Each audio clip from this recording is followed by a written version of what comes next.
অসুস্থ গোঘাটের বিধায়ক প্রশান্ত দিগারের খোঁজ নিতে নার্সিংহোমে পঞ্চায়েত ও গ্রাম উন্নয়নের মন্ত্রী দিলীপ ঘোষ। অসুস্থতার কারণে একটি নার্সিংহোমে চিকিৎসাধীন রয়েছেন গোঘাট বিধানসভার বিধায়ক মাননীয় প্রশান্ত দিগার মহাশয়। তার শারীরিক অবস্থার খোঁজখবর নিতে নার্সিংহোমে পৌঁছান পশ্চিমবঙ্গ সরকারি পঞ্চায়েত ও গ্রাম উন্নয়ন মন্ত্রী। চিকিৎসকদের সঙ্গে কথা বলে বিধায়কদের বর্তমান শারীরিক অবস্থার বিস্তারিত তথ্য নেন এবং দ্রুত আরোগ্য কামনা করেন। এই সময় উপস্থিত ছিলেন দলের একাধিক নেতাকর্মী, শুভানুধ্যায়ী এবং অনুগামীরা। বিধায়ক প্রশান্ত দিগারের দ্রুত সুস্থতা কামনা করেছেন উপস্থিত সকলেই।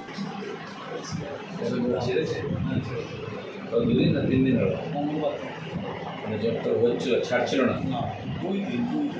তারপরে এখানে এসে টেস্ট ফেস্ট করেছিল, সমস্যা নেই।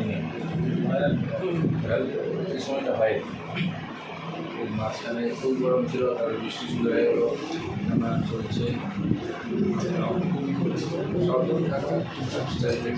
খাওয়া দাওয়া। এই সময় কী হয়, আমাদের হজম শক্তি কমে যায় পেটে, বৃষ্টির সময় খারাপ খাওয়া দাওয়া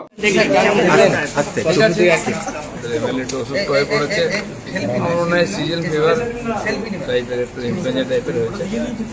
রেস্ট দিলে ঠিক হয়ে যাবে, ভালো আছে। সারাদিন আরামবাগে কী কী কর্মসূচি নিলেন?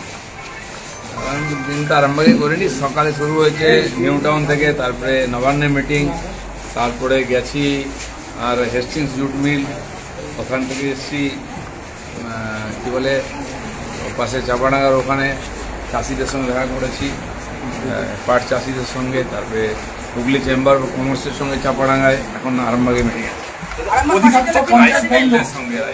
অধিকাংশ পঞ্চায়েতের প্রধান মুখ্যমন্ত্রী কেউ যাচ্ছে না, কাজ হচ্ছে না।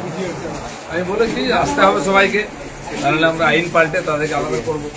অভিষেক বন্দ্যোপাধ্যায় কোর্টে এড়িয়ে যাচ্ছেন টেস্টের দিতে, কোর্টকে কেউ বেশি নাড়াতে পারবে না, অনেকে এড়িয়েছিল, আসতে হয়েছে। চলো।